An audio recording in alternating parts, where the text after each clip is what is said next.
Chapitre 15. Avril-mai 1968. John Pilkington avait envoyé l'article à Nature le 3 avril et avait reçu l'acceptation sans révision une semaine plus tard. Il était paru dans le volume 218 du 13 avril. Ils y détaillaient toutes les caractéristiques des 4 premiers pulsars, en ajoutant des nouvelles données sur CP1919. Finalement, le tout premier pulsar était celui qui avait la période la plus longue. CP1133 avait une période de 1,188 secondes, CP0834 1,273 secondes, et CP0950 était sans doute le plus intrigant, car sa période d'oscillation était vraiment très courte. Elle ne faisait que 0,253 secondes. Dans le même numéro, 3 autres articles étaient consacrés à ces nouvelles sources radio pulsées. Il était tout d'abord précédé par un article théorique de Fred Hoyle et Jayant Narlikar qui proposait une explication pour ces sources qui serait une étoile à neutrons subissant des oscillations tout juste après sa naissance au cours d'une supernova. Puis c'était un article de 2 radioastronomes de l'observatoire Jodrell Bank qui avaient mesuré la polarisation des ondes radio des 4 nouvelles sources dont leur avait parlé John Pilkington peu de temps avant de se lancer dans la rédaction de son article. Ils se doutaient qu'ils allaient tout faire pour essayer de détecter les sources avec le radiotélescope de Lovell, mais ils savaient aussi qu'ils ne pourraient jamais publier avant lui. Au pire, ce serait en même temps. C'était le cas. Et puis, toujours dans ce même numéro de Nature, l'article de John Pilkington, dont Jocelyn était la 3e auteure derrière Anthony Hewish, il y avait un 4e petit article qui avait été rédigé par 2 autres membres du groupe de Cavendish. Il s'était focalisé sur la source la plus intrigante des 4, CP0950, pour en déterminer la position la plus précise possible, grâce au One Mile Telescope, dans l'objectif d'essayer de trouver ensuite une éventuelle contrepartie visible dans d'autres longueurs d'onde. Il fournissait une position beaucoup plus précise que celle de Pilkington, mais il montrait surtout qu'il n'existait absolument rien à cette position dans d'autres longueurs d'onde que les ondes radio. Anthony Hewish et John Pilkington avaient été invités à Paris pour présenter la découverte des nouvelles sources radio devant les spécialistes du domaine au Collège de France.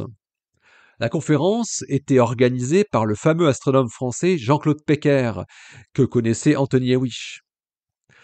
Il tenait la chaire d'astrophysique théorique de la célèbre institution française depuis maintenant 4 ans, en plus de diriger l'observatoire de Côte d'Azur à Nice, dans le sud de la France. Il avait été mis au courant de la nouvelle série d'articles par son ami Fred Hoyle. Elle était prévue le vendredi 10 mai en début d'après-midi. Quand Hoyle avait proposé qu'il fasse cette conférence en France, Hewish et Pilkington avaient sauté sur l'occasion, trop heureux d'aller parler de la découverte en dehors de leur île. Mais Fred Hoyle avait aussitôt dit à Hewish qu'il voulait lui aussi une conférence, le plus vite possible, à l'Institute of Theoretical Astronomy, dès leur retour du continent. Il avait déjà réservé la date du lundi 20 mai. Hewish avait volontiers accepté la demande de Fred Hoyle, à qui on ne pouvait rien refuser. La parution du numéro de Nature du 13 avril fit beaucoup de bruit dans la communauté astrophysique, peut-être plus encore que n'en avait fait l'article de Martin Schmidt 5 ans plus tôt dans The Astrophysical Journal. Il existait bien une nouvelle population de sources radio qui se singularisait par une pulsation qui pouvait être différente d'un spécimen à l'autre. Des pulsars après les quasars. Et on tâtonnait encore pour comprendre quels objets pouvaient en être à l'origine. L'explication la plus pertinente semblait faire intervenir des étoiles à neutrons, Mais certains spécialistes commençaient à mettre en doute cette explication, arguant du fait que les oscillations radiales des étoiles à neutrons devaient avoir des périodes plus courtes, car leur densité devait être plus grande encore que ce que l'on pensait généralement. John Pilkington et Anthony Hewish avaient rassemblé un certain nombre d'articles théoriques pour pouvoir argumenter face à certains contradicteurs qu'ils ne manqueraient pas de rencontrer à Paris. Ils le savaient. Ils avaient acheté des billets pour le Night Ferry, qui reliait directement Victoria Station à Paris-Nord, en prenant le ferry à Douvres. C'était un train de nuit. Il partait de Victoria à 21h, embarqué à Douvres à 22h42, très exactement, quand le train et le bateau étaient à l'heure, puis la traversée durait presque toute la nuit. On devait arriver à Dunkerque sur les coups de 5h30. Le train était rapidement extrait du bateau, puis filait lentement vers la capitale française, le petit déjeuner étant servi en attendant d'arriver à Paris aux alentours de 9h. Hewish n'arrivait pas à dormir. La houle faisait tanguer tout le contenu du bateau, wagon compris. Il repensait à l'explication de Fred Hoyle, qui avait été publiée dans le même numéro de Nature que celui des 4 pulsars. Il l'avait emporté avec lui et le relisait. Hoyle et Narlikar mentionnaient l'article de Metzer et Thorne que Jocelyn avait déniché et qui disait que les naines blanches ne pouvaient pas osciller à moins de 8 secondes de période. Mais juste après, il citait un très récent article du même Thorne qui n'était pas encore publié au moment où Hoyle écrivait, mais dont il avait dû avoir une copie. Il était mentionné sous presse dans The Astrophysical Journal, selon la référence, mais était sorti depuis. Et dans cette étude théorique, le physicien américain avait refait des calculs et montrait visiblement que les naines blanches pouvaient en fait osciller radialement jusqu'à une période de 3 secondes, et que des fréquences d'harmonique pouvaient descendre jusqu'à 0,2 secondes. Mais Hoyle notait que la forme des pulses, leur longueur et leur répartition dans le cycle de répétition posaient d'autres problèmes. Et il proposait en fait 2 solutions. La première était effectivement une oscillation du cœur d'une étoile massive qui venait d'exploser pour produire une supernova, mais le cœur ne subissait pas d'effondrement jusqu'à une singularité gravitationnelle. Il oscillait entre le rayon typique d'une naine blanche et un rayon plus petit qui correspondait à la compression maximale, celle d'une étoile à neutrons. Sa deuxième solution était fondée sur la théorie des naines blanches, puisqu'elle voyait une naine blanche survivre après la supernova, l'explosion ayant eu lieu à sa surface. Il faisait la remarque que la durée théorique d'un effondrement gravitationnel était de 0,66 secondes, et que la durée typique d'une oscillation serait alors d'environ le double, soit 1,33 secondes. Et cela pouvait bien correspondre avec les périodes qui avaient été observées pour CP1919, CP0834 et CP1133, qui étaient vraiment très proches de 1,33 secondes. Surtout CP1919. Il y avait bien les 0,25 secondes de CP0950. Mais Hoyle évoquait aussi la possibilité d'un effet de perte d'énergie par une émission de neutrinos qui conduirait à une période d'oscillation plus petite. John Pilkington, qui partageait le même compartiment, ne dormait pas non plus. Il lisait un journal d'information à l'aide de sa liseuse, assis sur son lit. Hewish s'adressa à lui. Je crois bien que Jocelyn nous a entraînés sur une fausse piste avec son histoire d'étoile à neutrons. Plus je relis le papier de Hoyle, et plus je me dis... Cette idée de naine blanche, ça ne tient que sur un seul papier, hein. Celui de Thorne, finalement, non? Oui, c'est sûr. Hoyle se base uniquement sur ça. Tu l'as pris, au fait? Oui, je l'ai. On a eu de la chance hein, d'avoir reçu The Astrophysical Journal avant de partir. Je pensais justement le lire dans le train. Rien n'empêche de garder les 2 hypothèses pour l'instant, tant qu'on n'en sait pas plus. Rien ne dit que Hoyle a bien compris ce que dit ce Thorne, après tout. Continua Pilkington. Tu peux me le passer, s'il te plaît demanda-t-il.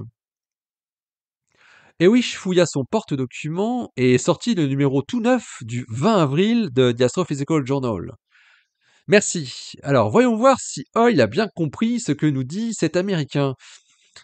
Tu en avais déjà entendu parler de ce Thorne, toi, avant que Jocelyn nous montre son papier de 1966 ? Non, jamais. Alors, il travaille au California Institute of Technology maintenant, apparemment. Tiens, il était à Princeton en 66, dans le premier papier. Il devait être dans l'équipe de Wheeler, j'imagine. Maintenant, à Caltech, il serait avec qui ? Son co-auteur, c'est un certain Ipser, répondit Pilkington tout en lisant le résumé. James Ipser. Ipser ? Connais pas, murmura Hewish en continuant à lire l'article de Hoyle. Quelques instants plus tard, Pilkington dit « Je crois que ce que raconte Hoyle, c'est bien ce que disent Thorne et Ipser. Hein. Écoute ça. L'interprétation par des naines blanches est plus prometteuse. Les naines blanches possèdent des périodes fondamentales entre 3 et 50 secondes, mais il pourrait exister des naines blanches avec des périodes aussi faibles que 1,3 secondes. Les pulsations d'une naine blanche peuvent être excitées par une combustion nucléaire instable dans l'enveloppe stellaire. La combustion de l'enveloppe exciterait préférentiellement les modes harmoniques, qui ont des périodes typiques de près de 1 seconde, plutôt que le mode fondamental plus lent. Eh bien, il revient complètement sur son papier de 66, on dirait.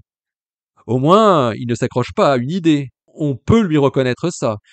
Ça n'a pas toujours été la même chose avec Hoyle. Hein. En tout cas, je trouve bien la patte de Hoyle là-dedans.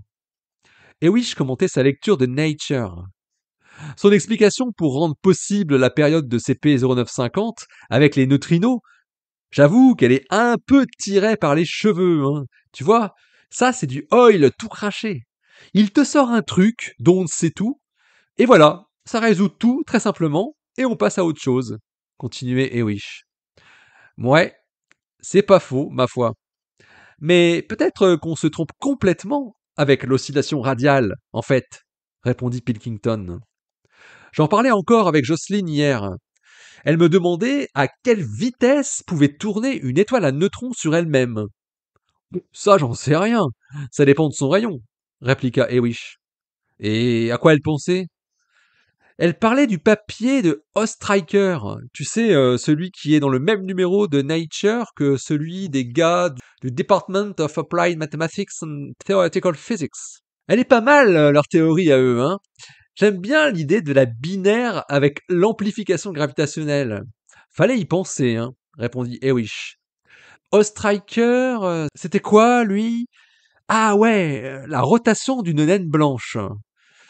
Oui, une zone d'émission localisée sur la surface de la naine blanche, qui serait en forme de cône et qu'on ne verrait que quand les ondes radio passent dans la ligne de visée. Et alors Jocelyne, elle me disait: «Imagine si au lieu d'une naine blanche, ce serait une étoile à neutrons qui aurait un faisceau d'émission localisé comme ça». Mouais, on peut imaginer tellement de choses. Il faudrait qu'une étoile à neutrons tourne en 1 seconde. Ostriker a bien montré qu'une naine blanche pouvait le faire. Si une naine blanche peut le faire, ça doit être encore plus facile pour une étoile à neutrons. Un tour en 1 seconde. On oublierait complètement les oscillations radiales, alors dit Hewish, interloqué. Ça serait complètement nouveau, du coup, continua Pilkington. Si une étoile à neutrons produisait une sorte de faisceau d'ondes radio très localisé à sa surface, qui partirait dans une seule direction, il tournerait à la vitesse de rotation de l'étoile à neutrons. Et il balayerait l'espace comme un phare, l'interrompit Hewish. Oui, si la Terre se trouve par hasard dans le plan de balayage de ce faisceau, on verrait simplement des pulsations correspondant à la période de rotation de l'étoile à neutrons. Et l'amplitude des signaux pourrait être différente à chaque cycle, comme ce qu'on voit. C'est Jocelyne qui t'a raconté ça ? Demanda Hewish. C'est son idée, en partant du papier de Ostriker. C'est intéressant ça. Mais comment une étoile à neutrons pourrait produire un faisceau radio de ce genre ? Et est-ce que ça tourne vraiment aussi vite que ça, une étoile à neutrons ? Ça fait beaucoup de questions, hein. On n'a qu'à demander à Hoyle, il aura la réponse, répondit Pilkington avec son petit sourire ironique. Je poserai la question à Pecker, tiens. Peut-être qu'il pourra nous éclairer là-dessus. Ça changerait pas mal de choses, hein, ça. Si l'émission n'est pas isotrope, mais focalisée, imagine, le bilan énergétique n'a plus rien à voir. Bon, j'essaierai de parler d'étoiles à neutrons avec Pecker ou d'autres demain. Ils arrivèrent à la gare du Nord avec seulement 35 minutes de retard, ce qui était un petit exploit pour le Night Train. Les deux radioastronomes choisirent de prendre un taxi au lieu d'emprunter le métro dans lequel ils craignaient de se perdre, aucune indication n'étant donnée en anglais. Ils avaient prévu d'arriver au Collège de France légèrement avant 11 heures, de manière à commencer à discuter un peu avec leur hôte avant la conférence proprement dite, qui était prévue à 14 heures. Ils profiteraient ensuite du week-end sous le soleil de Paris avant de reprendre le night train du dimanche soir. Le chauffeur de taxi, une cigarette jaune s'extirpant d'une moustache fournie mais moins entretenue que celle de Pilkington, ne parlait pas un mot d'anglais. John Pilkington écrivit l'adresse sur un bout de papier et on entendit C'est parti comme en 40. Le soleil brillait à Paris. Le chauffeur avait allumé sa radio et paraissait très attentif à ce qui s'y disait. John Pilkington et Anthony Hewish admiraient la capitale des Froggies à travers les fenêtres de la Citroën DS en profitant de la douceur de la suspension qui les empêchait de ressentir les pavés. Après avoir emprunté le boulevard Magenta, ils avaient traversé un autre grand boulevard, puis ils avaient bifurqué à gauche dans la rue du Faubourg Saint-Martin. Après une sorte de crochet qu'ils négocièrent à force de feux rouges interminables, ils arrivèrent dans la rue Beaubourg. Et Hewish aperçut un panneau indiquant la direction Hôtel de Ville. Il fut rassuré car il se souvenait qu'il devait passer devant l'hôtel de ville, puis traverser la Seine pour arriver sur l'autre rive où se trouvaient les universités. Le chauffeur de taxi écoutait toujours sa radio à volume élevé, dans laquelle un reporter semblait s'égosiller en racontant des événements particulièrement intéressants, semblait-il. Il y avait beaucoup de trafic et même ce qu'on pouvait appeler un gros embouteillage. Ils mirent un temps fou pour atteindre la rue de Rivoli et l'hôtel de ville, mais ce n'était pas fini. Hewish regarda sa montre qui indiquait 10h30. Cela faisait déjà 3/4 d'heure qu'ils avançaient à la vitesse d'un escargot, animal qu'on retrouvait dans les assiettes par ici. Le taxi se faufila dans une petite rue, puis tourna à gauche pour arriver sur le quai de la Seine en face d'un grand hôpital. Ils mirent encore 5 bonnes minutes pour découvrir sur leur gauche le parvis de la cathédrale Notre-Dame dans une cohue infernale d'automobiles. Apparemment, il se passait quelque chose d'anormal. Des policiers semblaient faire la circulation juste avant le pont qui enjambait le deuxième bras du fleuve. Toutes les voitures tournaient à droite dans une nuée de klaxons. Le chauffeur se tourna alors vers Hewish et Pilkington et dit Finish! Finish! En faisant des mouvements de moulinet avec ses mains et en montrant le pont devant lui, avec les agents de police qui interdisaient aux voitures d'y aller. Toutes les voitures devaient tourner à droite, puis encore à droite pour opérer un demi-tour sur l'île de la Cité sans pouvoir traverser sur la rive gauche. Continue à pied! Pied! À pied! Pas loin, disait le chauffeur de taxi en baragouinant. Hewish et Pilkington comprirent qu'il se passait quelque chose de grave. Le chauffeur ouvrit le coffre et ils récupérèrent rapidement leurs bagages avant de payer le taxi qui se faisait copieusement klaxonner étant donné qu'il avait laissé un espace libre d'au moins 20 mètres devant sa voiture. Les deux scientifiques marchèrent le long du parvis de Notre-Dame, puis s'engagèrent rapidement sur le pont qui était complètement vide. Tu as compris ce qui se passe ici demanda Hewish. Pas le moins du monde. Ils interdisent aux voitures de traverser le fleuve, mais on ne voit rien de particulier de l'autre côté. Je ne comprends pas, répondit Pilkington. Bon, le plus important, c'est qu'on puisse y aller à pied. Ce n'est plus très loin. Le Collège de France est juste derrière, là-bas. À la fin du pont, ça doit être à peu près à 350 mètres. Toujours tout droit et légèrement sur la gauche. On traverse le boulevard Saint-Germain et c'est la deuxième à gauche. Hewish se souvenait parfaitement de l'endroit, malgré les quelques années qui séparaient sa dernière visite à l'observatoire de la Sorbonne, qui se trouvait juste en face du Collège de France. Ils étaient maintenant arrivés sur le quai Saint-Michel et poursuivaient vers le boulevard Saint-Germain. Plus ils avançaient, plus l'atmosphère paraissait étrange, avec des policiers qui semblaient stationnés dans des petites rues adjacentes. Soudain, ils virent débouler un grand groupe de jeunes qui criaient des slogans qu'ils ne comprenaient pas.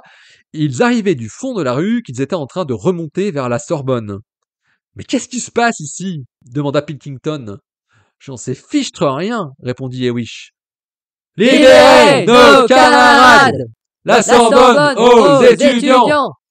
Halte à la répression! CRS! La foule de manifestants, qui étaient visiblement des étudiants en colère, grossissait de plus en plus, plus on s'approchait de la rue des Écoles où se trouvait le Collège de France. Et il y avait aussi de plus en plus de policiers aux abords qui étaient casqués et armés de longs bâtons. De nombreux fourgons de police s'étaient garés tout le long du grand bâtiment de la Sorbonne sur la droite. Hewish et Pilkington parvinrent enfin à arriver devant l'entrée du Collège de France. Il était 11h45. Ils avaient beaucoup de retard par rapport à ce qu'ils avaient annoncé à Pecker. Des policiers semblaient garder la porte d'entrée du Collège de France. Anthony Hewish s'avança pour passer sous le porche, mais un des policiers en faction lui fit signe qu'il ne pouvait pas entrer. « Nous avons rendez-vous avec le professeur Pecker, » dit Hewish. Le policier ne comprenait pas un mot d'anglais. Après quelques signes, il appela un autre policier qui savait dire quelques mots. Hewish expliqua avec un vocabulaire simple qu'ils devaient voir un professeur et qu'ils étaient déjà en retard. Le policier finit par les laisser entrer dans la cour de la célèbre institution. Hewish et Pilkington posèrent leurs valises dans le grand hall du Collège de France qui était entièrement vide. « Normalement, il y a quelqu'un à l'accueil, » dit Hewish. Il ne savait pas à qui s'adresser. Pilkington aperçut alors une sorte de tableau derrière le bureau qui était réservé à l'intendance et que cachait à moitié une grande plante avec de longues feuilles. Il y était écrit une liste de noms avec en face de chacun un numéro qui allait jusqu'à 5 et un nombre qui allait jusqu'à 20. Ils comprirent que cela correspondait à un numéro d'étage et un numéro de bureau. Pecker Jean-Claude, suivi de astronomie théorique, était suivi des nombres 2, 13.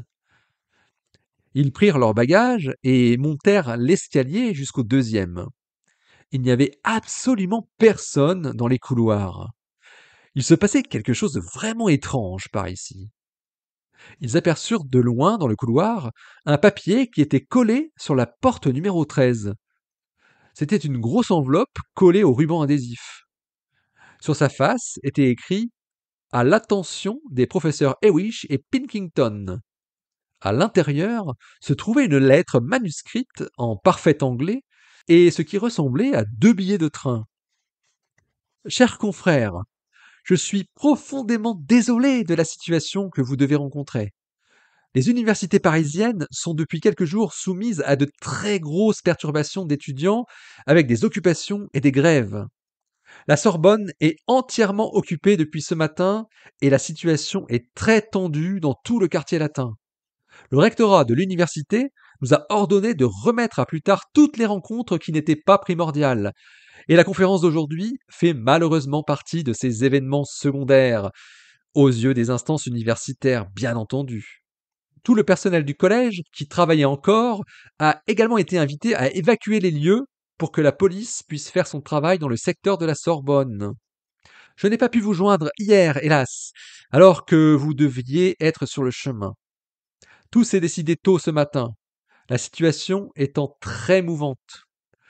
Je vous propose donc de déporter notre conférence dans l'espace et dans le temps, en dehors de Paris, afin que nous puissions discuter sereinement, sans perturbation extérieure.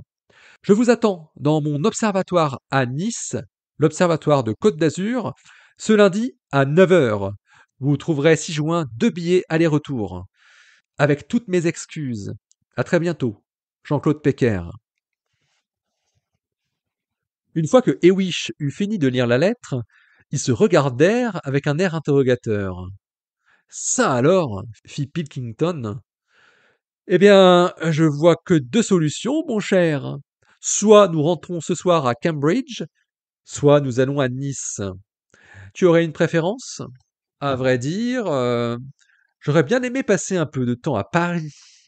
Mais bon, je vois bien qu'il se passe des choses peu sympathiques par ici. Cambridge ou Nice? Disons Nice? Nice? Sûr? Oui, Nice. Ok, Nice. C'est bien Nice, dit Hewish. Je ne connais pas du tout la Côte d'Azur. Moi non plus. C'est loin de Paris? Je n'en sais fichtre rien. Mais je crois que c'est assez loin, en effet, vu qu'il y a la mer Méditerranée. Eh, effectivement. Que disent les billets de train?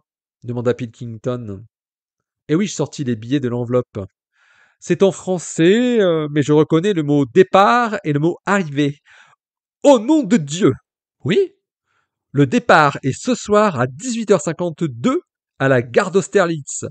Et l'arrivée à Nice est demain à 9h15. Ah oui, quand même.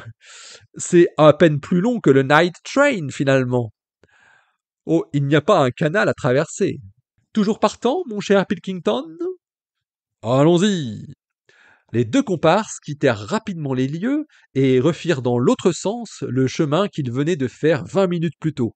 Le nombre de manifestants avait encore grossi et les slogans étaient à peu près les mêmes. Hewish et Pilkington pressèrent le pas pour arriver le plus vite possible dans l'île de la Cité. Avant de monter dans un taxi devant Notre-Dame, ils firent quand même un petit détour pour admirer l'intérieur du monument historique, histoire de dire qu'ils avaient visité Paris.